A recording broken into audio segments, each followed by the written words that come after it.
تو یہ سب سے زیادہ کیسز تو وہ آتے ہیں جی. وجہ کیا ہے؟ مسنون طریقے پہ سونا ہے نا، مسنون اسکار کر کے سونا ہے، کچھ نہیں. تو یاد رکھو نزول ملائکہ کے اعتبار سے رات کے اندر میں نے کیا ابتدا شروع کی، تو اس حیثیت سے آپ کا عمل یہ ہونا چاہیے کہ آپ باوضو ہو کے سویا کریں. تو ایک فرشتہ مقرر ہے اور وہ فرشتہ آپ کے لیے دعائیں کر رہا ہے. اسی طرح دوسرے حدیث کے الفاظ ہیں کہ بندہ آیا علی فراشہ، اپنے بستر پر، تو فرمایا کہ دیکھ تو باوضو ہو کے آ جا. اللہ کے رسول نے دوسری حدیث میں فرمایا. پھر اس کے بعد یہ دعا پڑھ لے، اللہم انی اسلمت نفسی الیک ووجہت وجہی الیک وفوضت امری الیک والجأت ظہری الیک لا ملجا ولا منجا منک الا الیک آمنت بکتابک الذی ارسلت وبرسولک آمنت بکتابک الذی انزلت وبرسولک الذی ارسلت. یہ کہہ کر اگر وہ سو جاتا ہے تو اللہ تبارک و تعالی ایک محافظ کو اس کے ساتھ کھڑا کر دیتا ہے جو رات بھر اس کے لیے دعائیں کرتا ہے. چھوٹی سی دعا کس کو یاد ہے بولو؟ ایک دعا یاد ہے ہم کو بہت، بسمک اللہم اموت و احیا، اللہم بسمک اموت و احیا. اس کے علاوہ کچھ دعا، حالانکہ سوتے وقت کے اذکار 17-18 مضمون آئے ہیں اللہ کے رسول صلی اللہ علیہ وسلم سے، سوائے یہ ایک دعا کی. وہ بھی پڑھتے نہیں، یاد ہے بچپن میں پڑھا دیا گیا، لیکن وہ بھی پڑھ کے سوتا نہیں. لیکن یہ مضمون یاد رکھو کتنا بہترین. اللہ کے صحابی کو بلا کے کہتے ہیں کہ اگر تم بستر پہ جاؤ تو اس دعا کو پڑھ لو. دعا کتنی بہترین، کیا الفاظ ہیں دیکھو، اللہم انی اسلمت نفسی الیک، اے اللہ میں تیرے لیے مسلمان، تیری طرف متوجہ ہوتا ہوں. ہاں، اسلمت نفسی الیک ووجہت وجہی الیک، میرا چہرہ میں نے کیا کیا، اب تیرے ہی طرف کر لیا. ہاں، والجأت ظہری الیک، اور میں نے اپنا پورا رخ تیری طرف کر لیا، تیرے سپرد اپنے معاملات کر دیے. اور اس کے بعد فرمایا والجأت ظہری الیک رہبتاً ورغبتاً الیک، اے اللہ ڈر ہے، امید ہے، خوف ہے، یہ سب تیری طرف ہے. تیرے سے ہی ڈر رہا ہوں کہ کہیں جہنم نہ مل جائے، تیرے سے ہی امید باندھ رہا ہوں کہ اللہ تو جنت دے دے گا. خوف ہے تو تیرا خوف ہے. رہبتاً ورغبتاً الیک لا ملجا ولا منجا منک الا الیک، اے اللہ ٹھکانہ کسی اور کا کچھ نہیں ہے، ٹھکانہ تیری طرف ہے، تیری طرف آنا ہے، تیری طرف لوٹنا ہے. ولا منجا، نجات کہیں نہیں ہے، نجات صرف ایک ہی جگہ ہے، تیرے ہی پاس ہے. لا ملجا ولا منجا منک الا الیک آمنت بکتابک الذی انزلت، اور میں ایمان لایا جو کتاب تو نے اتاری قرآن پر، وبرسولک الذی ارسلت، اور اس رسول پر ایمان لایا جس کو تو نے کتاب دے کے بھیجا، محمد الرسول اللہ صلی اللہ علیہ وسلم پر. پھر اللہ کے رسول صلی اللہ علیہ وسلم کہتے ہیں اگر اس رات اس کو موت آ گئی تو وہ اسلام پہ مرا، جنتی بن کے مرا. ہم موویز دیکھ کے رات بھر ڈانس دیکھ کے سوئیں اور اللہ تبارک و تعالی ساتھ میں روح کو قبض کر لے تو پھر تم جاؤ گے کہاں؟ اللہ کا ڈر نہیں ہے. ہاں، فرشتوں کا نزول بھی ہو رہا ہے، ساتھ میں اللہ تبارک و تعالی گارنٹی بھی دے رہا ہے کہ تم اسلام کی موت مرو گے. السلام علیکم ورحمۃ اللہ وبرکاتہ. الحمدللہ رب العالمین والعاقبۃ للمتقین والصلاۃ والسلام علی رسولہ الکریم. میں شیخ عبدالسلام عمری مدنی، امیر جمعیت اہل حدیث چنئی. آج 12 دسمبر 2021 کو مرکز السلام لنشر الاسلام کی نگرانی میں جو مسجد بن رہی ہے، یہ ground floor, first floor, second floor مسجد بن رہی ہے. کافی حصہ اس میں عورتوں کے لیے ہے. میں نے اس کی زیارت کی. کافی سٹینڈرڈ کام ہو رہا ہے، بہت اچھا کام ہو رہا ہے. ماربل لگے ہوئے ہیں اور انٹیریئر ڈیزائننگ ہو رہی ہے. ماشاءاللہ بڑی خوشی ہوئی ان کے خدمات سے. میری دعا ہے کہ اللہ تعالیٰ اس میں جنہوں نے مدد کی ہے، جو تعاون کیا ہے، جو نگرانی کر رہے ہیں، سب اللہ تعالیٰ ان کو بہترین بدلہ دنیا و آخرت میں عطا کرے. کافی کام باقی ہے، اسی لیے میرے سارے بھائیوں بہنوں سے میں گزارش کرتا ہوں کہ ضرور اس میں اور تعاون کریں حتیٰ کہ کام پورا ہو جائے.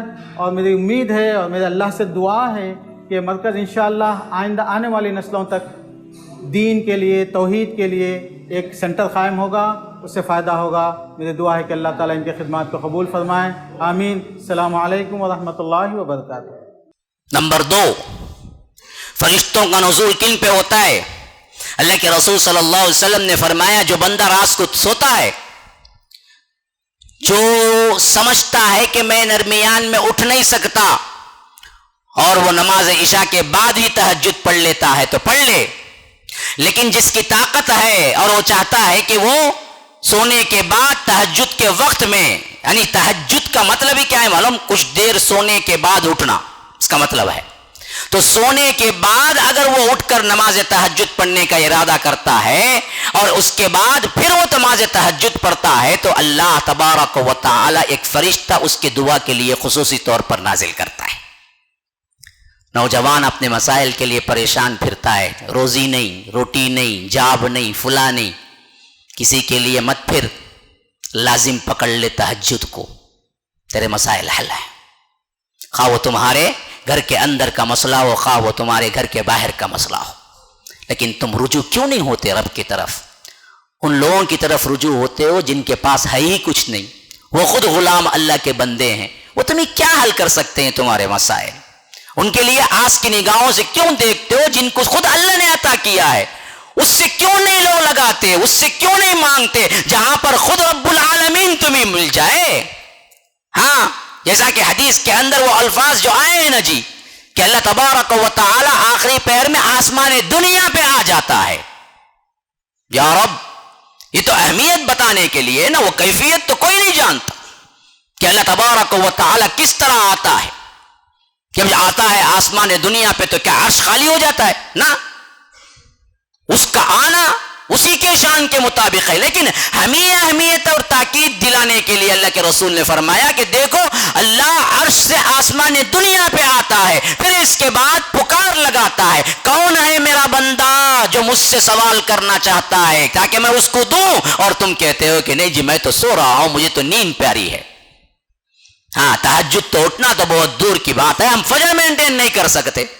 ہاں، پھر بھی ہمیں شکوے ہیں اللہ سے کہ اللہ نے ہم کو یہ نہیں دیا، وہ نہیں دیا، وہ نہیں دیا. ہاں، کس قدر تم پہ گرا صبح کی بیداری ہے. اقبال نے واہ کیا شعر کہا ہے جس کے اندر تمام چیزیں سمیٹ لی ہیں انہوں نے. ہے تو 2 ہی جملے، لیکن اس جملے کے اندر انہوں نے پوری چیز سمیٹ لی ہے. فرمایا کہ کس قدر تم پہ گرا صبح کی بیداری ہے. گویا کہ اللہ پوچھ رہا ہے، ایسے انداز میں لایا ہے شعر کو کہ کس قدر تم پہ گرا صبح کی بیداری ہے، ہم سے کب پیار ہے، ہاں نیند تمہیں پیاری ہے. تمہیں رب سے پیار ہوتا تو تم کیسے بستر پہ رہتے؟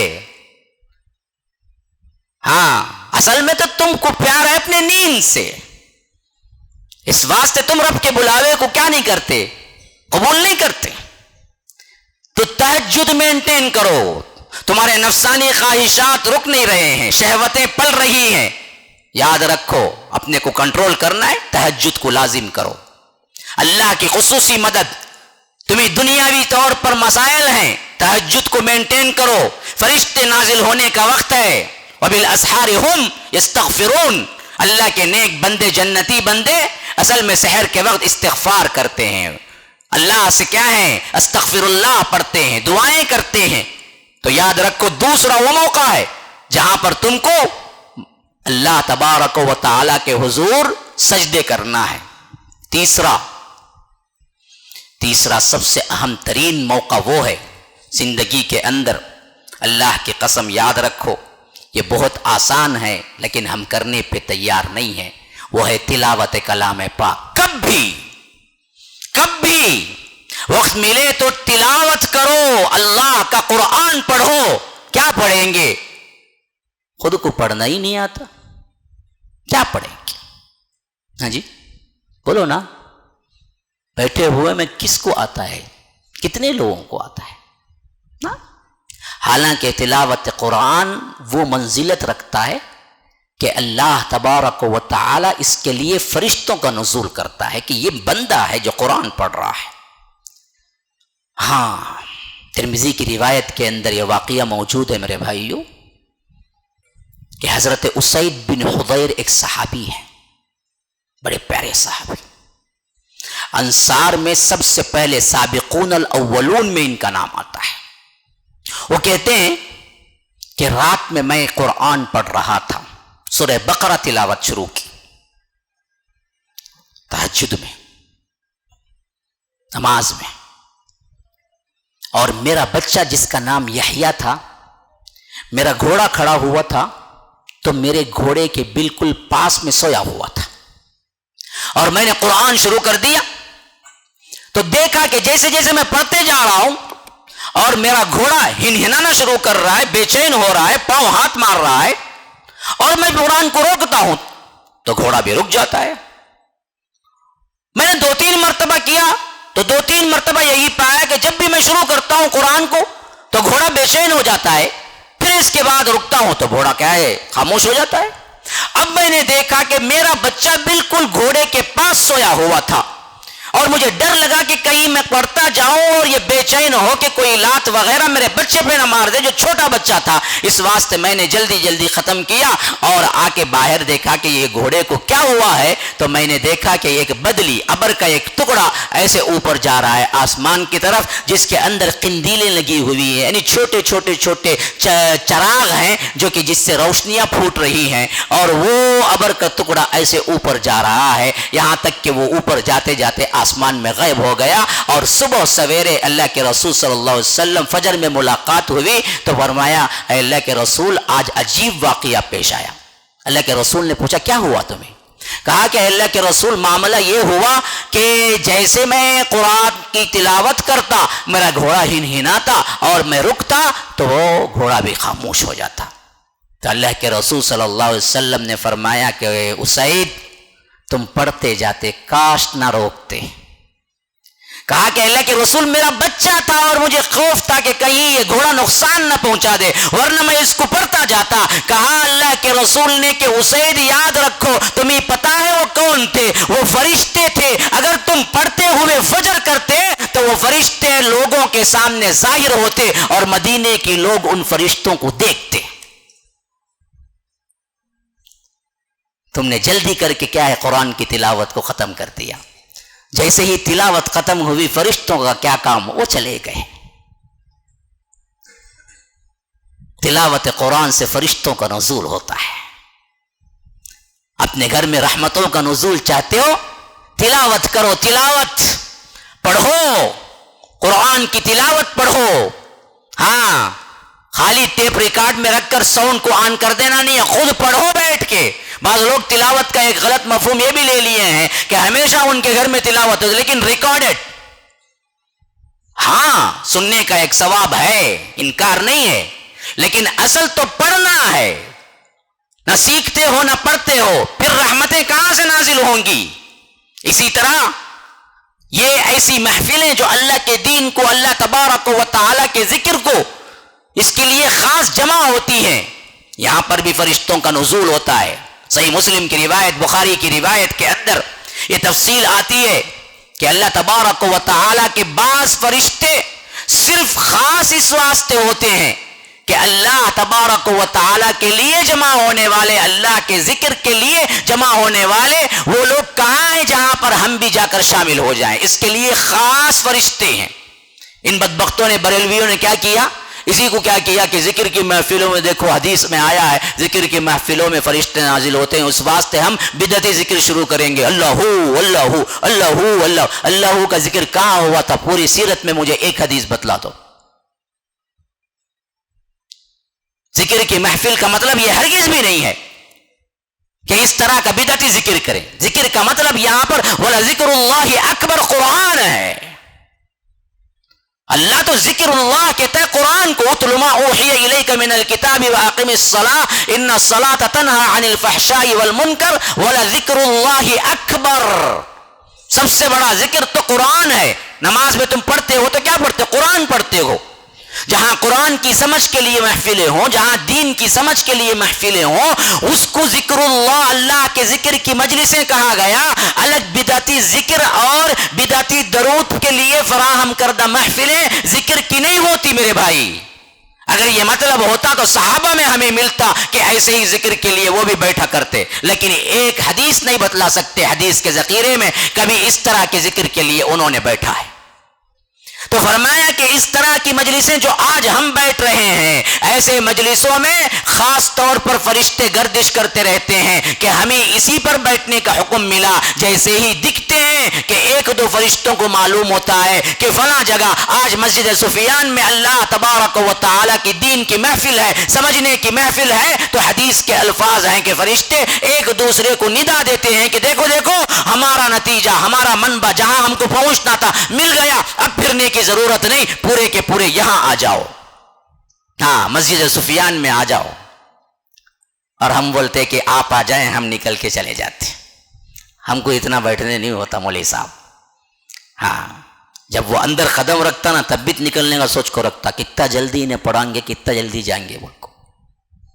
ہاں جی ذرا لمبا پڑھا دیا نا امام، لڑنے پہ آ جاتا، کیا جی دوسرا کام نہیں کی، چھوٹے چھوٹے سورے پڑھاؤ جی۔ اور تراویح میں تو کیا ہے، سچ کر کو جاتا سب سے کم جلدی، ہاں جلدی پڑھا وہ ختم کون کریں گا کہ اس کے پیچھے نماز پڑھ لے کو چلے جاتا اللہ والوں کو۔ مسجد جاتے ہی ہمیں ہال شروع ہوتا کہ کب باہر نکلیں کب باہر نکلیں۔ اللہ والوں کا حال تو یہ ہوتا ہے کہ مسجد میں سکون ملتا ہے، وہ داخل ہوتے ہیں تو نکلنے کا سوال نہیں ہوتا جب تک کہ انہیں کوئی ضرورت نہ پیش آتی۔ رجل معلق فی المساجد، حدیث کے الفاظ ہیں، وہ اشخاص جن کو رب العالمین حشر کے میدان میں اپنے سائے میں جگہ دے گا، ان میں سے ایک صفت والا بندہ، 7 صفات ذکر ہوئے ہیں، اس کے علاوہ بھی اور صفات ذکر ہوئے ہیں، لیکن ایک صفت والا بندہ وہ ہے جس کو اللہ کے رسول صلی اللہ علیہ وسلم نے فرمایا رجل قلبہ معلق فی المساجد، جس کے دل مسجدوں میں اٹکے ہوئے ہیں۔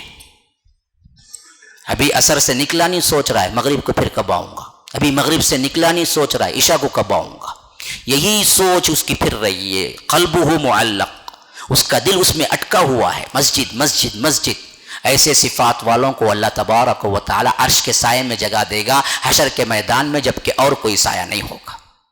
ہاں تو روایتوں میں آتا ہے کہ وہ فرشتے آتے ہیں، سب کو بلا لیتے ہیں، پھر اس کے بعد مجلس ختم ہوتی ہے، یہ فرشتے لوٹتے ہیں، اللہ تبارک و تعالی بہتر جانتا ہے یہ کہاں سے آئے ہیں، پھر بھی اکرامن ان لوگوں کے اکرام میں جو یہاں پر تھے اس میں پوچھتا ہے کہ دیکھو تم کہاں سے آ رہے ہو۔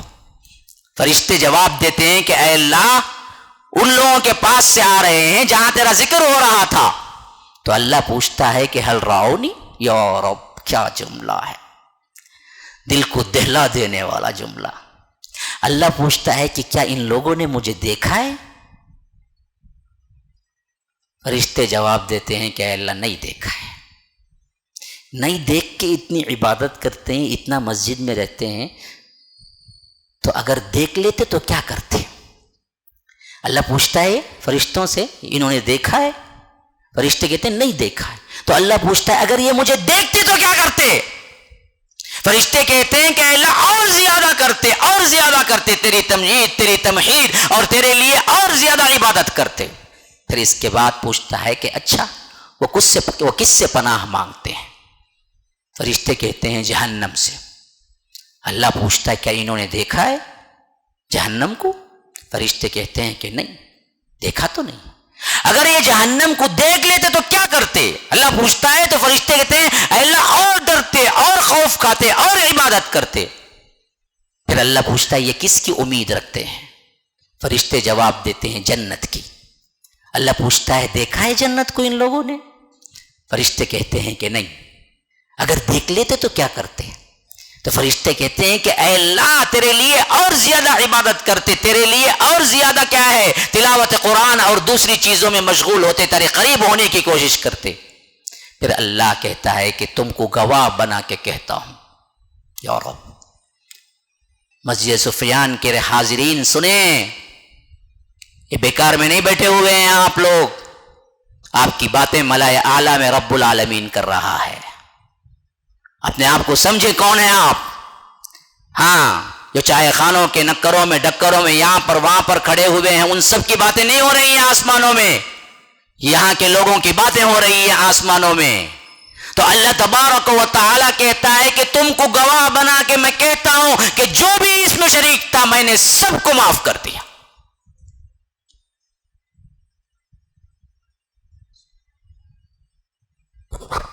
ایک فرشتہ کہتا ہے کہ اللہ، اس میں ایک آدمی وہ بھی تھا جو مجلس کے لیے، بیان کے لیے نہیں آیا تھا، اس مجلس میں ایک کام کے لیے آیا تھا، چائے پینے کے لیے. یعنی فرشتے کا مطلب یہ ہوتا ہے کہ اصل میں بالمقصد بیان سننے کے لیے نہیں آیا تھا وہ، بلکہ اپنے کام سے. مثلا آپ نے کہا کہ بھائی آپ کہاں ہیں؟ بھائی مسجد سفیان میں ہوں. بھائی نہیں نا بھائی، تمہیں گھر کی چائے بھی لے لے چلے گے نا، آپ کو لے لے چل جاؤ بھائی، یہاں چھو میں. اب انہیں آتا ہے مسجد میں، اب انہیں بیان کو تو نہیں آیا نا، انہیں ایک کام سے آیا دیکھا انہوں دکھتے نہیں، بلا کو بعد میں بڑھ گئے انہیں. کیا رہے انہیں بلایا میں سفیان میں آؤ کرو، وہ دیکھا کہ انہیں نہیں ہے نا. بولے صاحب کیا کریں، ان کو بلا کو انہوں باہر چلے گئے چائے پی لیں گے واسطے. مثالاً بتا رہا ہوں، ہاں بعد میں حدیث میں آیا سمجھ جانے جاتے. اب انہیں دیکھا ادھر ادھر دکھا نہیں، اچھا کہاں گیا تو بھی کہاں گا، یہاں سے نہ آنگا، بیٹھ گا انہیں. اب بیٹھا نا، اچھا لگا مضمون سننے بیٹھ گا. ایسے شخص کے بارے میں یہ فرشتہ وہاں پر پوچھتا ہے کہ یہ کیا ہے، آیا تو بیان کے لیے نہیں تھا، بالمقصد تو نہیں آیا تھا، لیکن ساتھ تھا تو شریک. اللہ کیا اسے بھی تو بخش دیا؟ تو اللہ تبارک و تعالی فرماتا ہے کہ یہ مجلس اتنی برکت والی ہے کہ اس کے ساتھی کو بھی اللہ محروم نہیں کرتا، وہ بھی معاف کیا.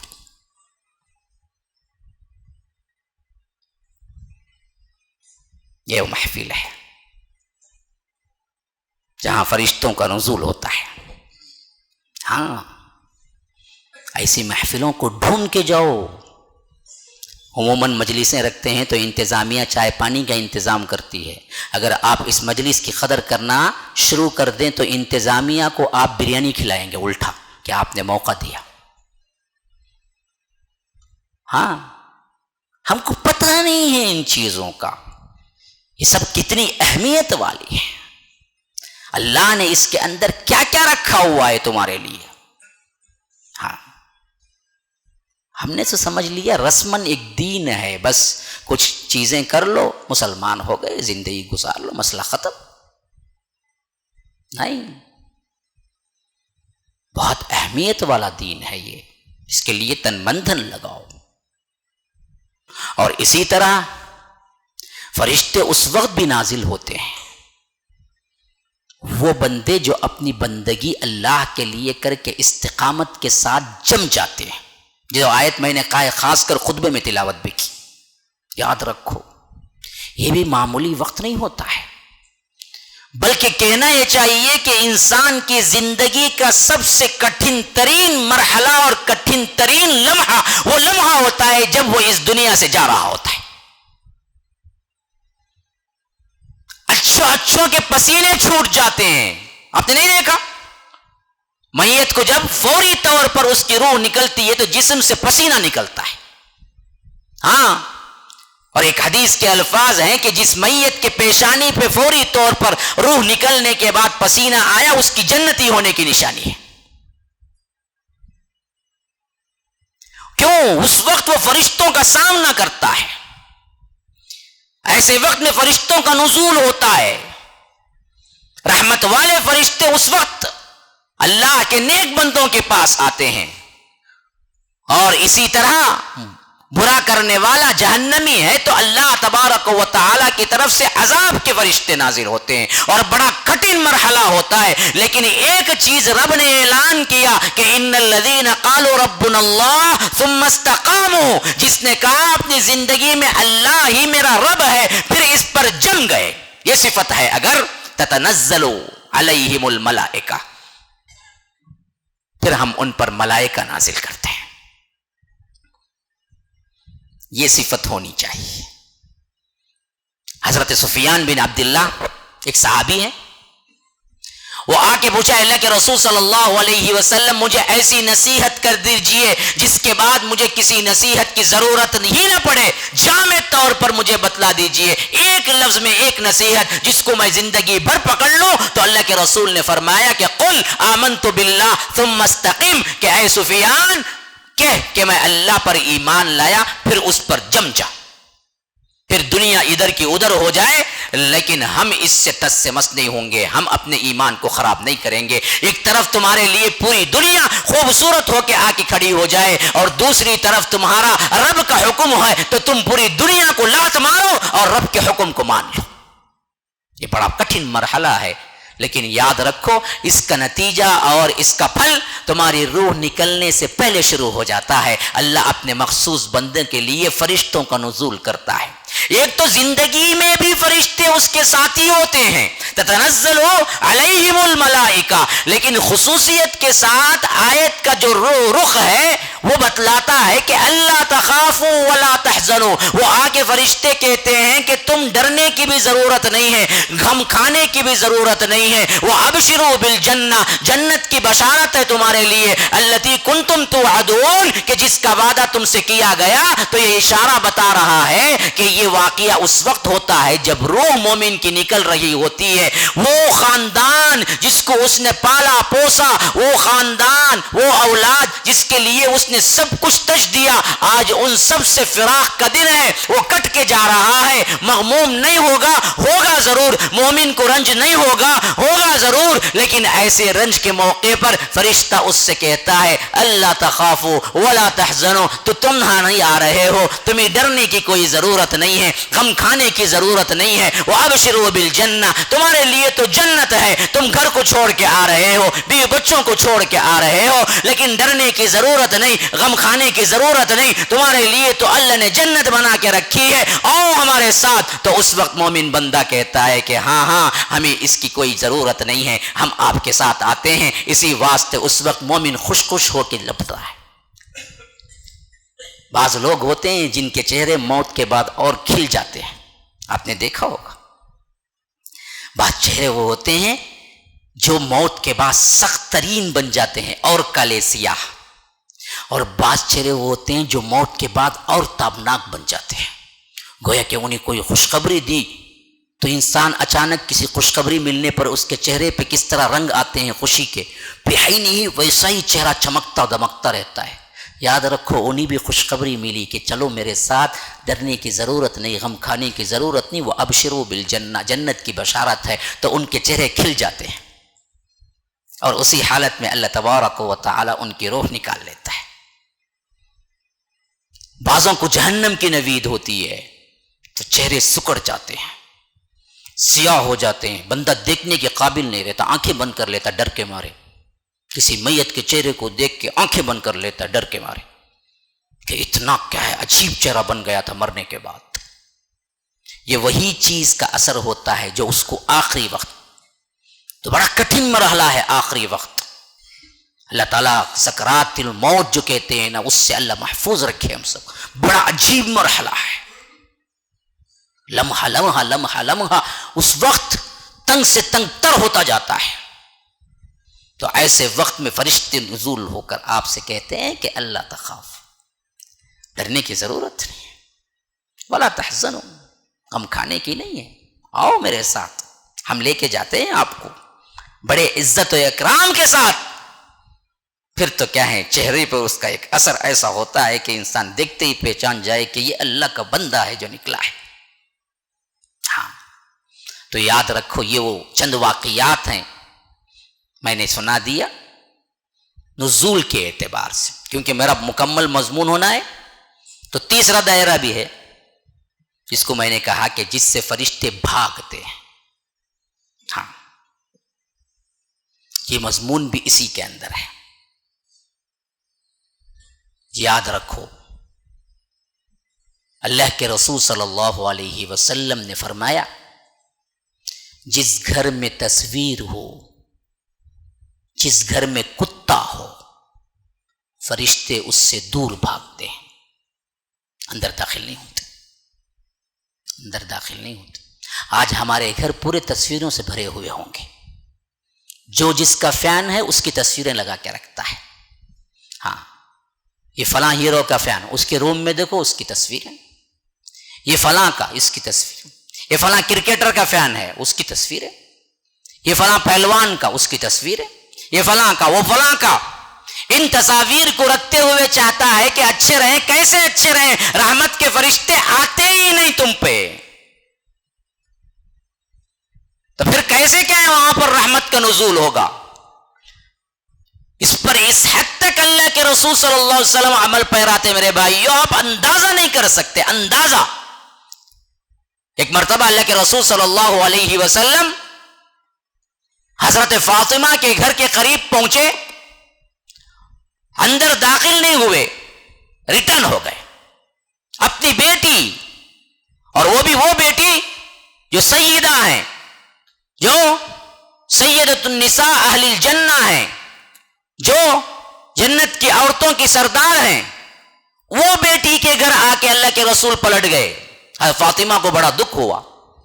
پھر اس کے بعد دوسری مرتبہ جب آئے اللہ کے رسول صلی اللہ علیہ وسلم سے، حضرت فاطمہ نے بڑے دکھ کے ساتھ پوچھا، ابا جان آپ اس دن گھر کے اندر آئے لیکن پورا داخل نہیں ہوئے، واپس چلے گئے، کیا بات ہے؟ ناراض ہے مجھ سے؟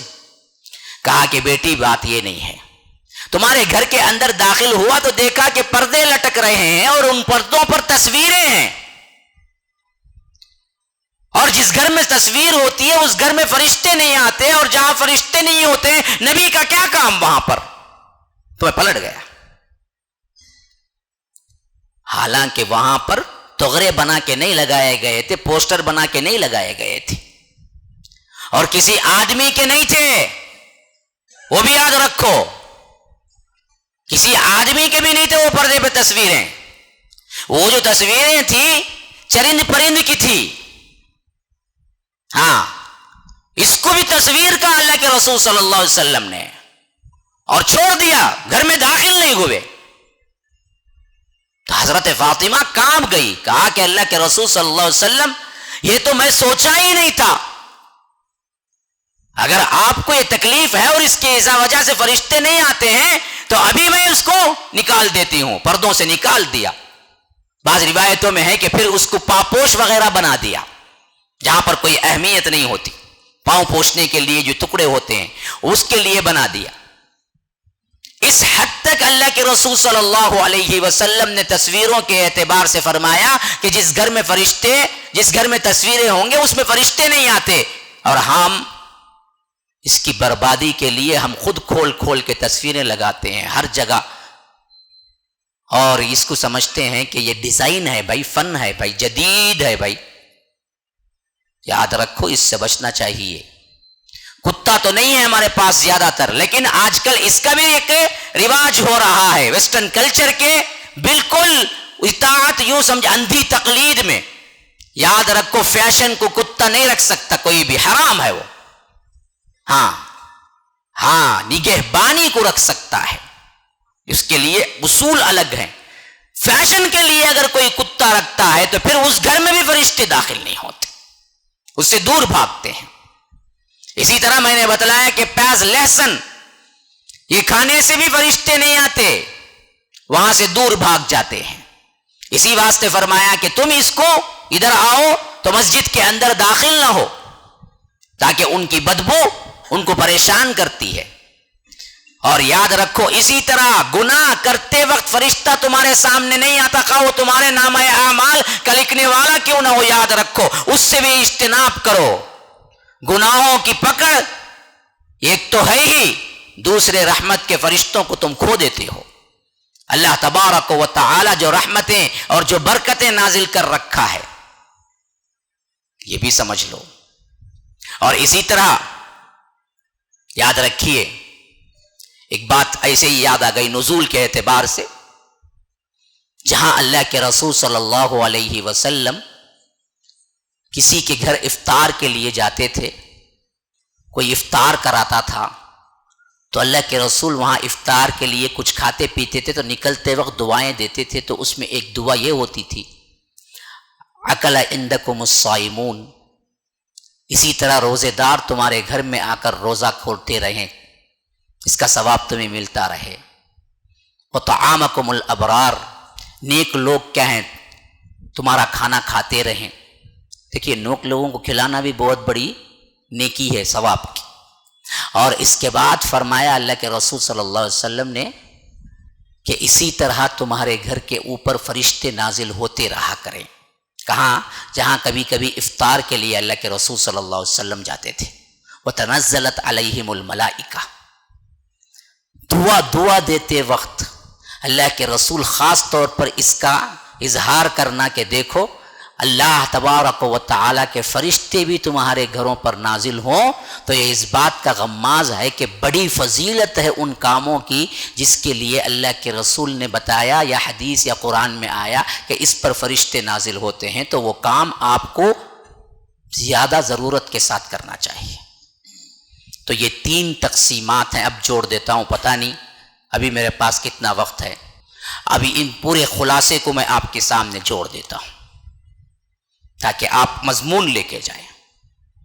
سب سے پہلی بات، فرشتے کون، کس طرح عقیدہ رکھنا، کس سے بنائے گئے، یہ میں نے تفصیل دی. پھر میرے عنوان کو 3 طریقے سے تقسیم کیا. ایک وہ فرشتے جو رحمت کے اعتبار سے نازل ہوتے ہیں، اور ایک وہ فرشتے جو عذاب کے اعتبار سے نازل ہوتے ہیں، اور ایک وہ فرشتے جن کاموں سے بھاگ جاتے ہیں. اور اس میں تفصیلاً آپ کے لیے سمجھایا. ایک مثال دے کے خاص کر قوم لوط کی، جہاں پر اللہ تبارک و تعالیٰ نے عذاب کے حیثیت سے بھیجے فرشتوں کو، اور اسی طرح بہت سے اور قوموں پر بھی جب عذاب آیا فرشتوں کا نزول ہوا، لیکن وہاں پر عذاب کے اعتبار سے. دوسرے ان کاموں کو مخصوص کر کے بتایا، اور کام میں نے گنے چنے بتائے تاکہ آپ کر سکیں، ورنہ اس کی لسٹ بہت لمبی ہے.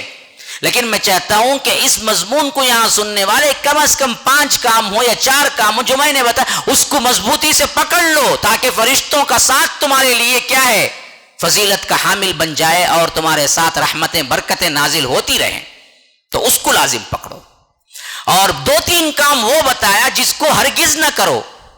ان میں سب سے اہم ترین چیز، تصویروں سے بچو. آج یہ فتنہ بہت سر اٹھا کے بول رہا ہے، خاص کر یہ جہاں پر کیمرہ فون آئے ہیں، اس کا تو مسئلہ ہی بدل گیا. ایک تو تصویر کو تصویر نہیں سمجھتے ہیں، بہرکیف اس کا شرعاً مسئلہ کچھ اور ہے، لیکن یہ عادت بری پڑ گئی ہے کہ ہر چیز کی تصویر کشی کرو، ہر چیز کو پکچر لو، اور لوگوں میں کیا ہے، یا تو نام کمانے کے لیے، یا دکھانے کے لیے، یا غلاظت بھرنے کے لیے، یا فیشن کے لیے اپنے آپ کو رکھو اور لوگوں کو بتاؤ. یہ ایسی بری چیز ہے، میں سمجھتا ہوں کائنات میں اس سے پہلے کبھی لوگوں کو سابقہ نہیں پڑا. یاد رکھو یہ چیزیں فضولیات کے علاوہ کچھ نہیں ہیں. اللہ تبارک و تعالی ہمیں کہنے سننے سے زیادہ عمل کی توفیق عطا فرمائے. اللہ تبارک و تعالی ہم سب کے گناہوں کو معاف فرمائے.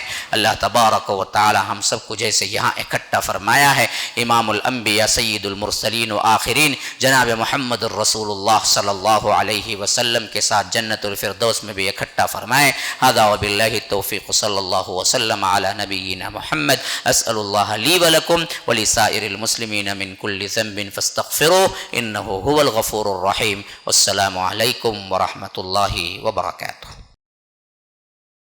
السلام علیکم ورحمۃ اللہ وبرکاتہ. الحمدللہ رب العالمین والعاقبۃ للمتقین والصلاة والسلام علی رسولہ الکریم. میں شیخ عبدالسلام عمری مدنی، امیر جمعیت اہل حدیث چنئی.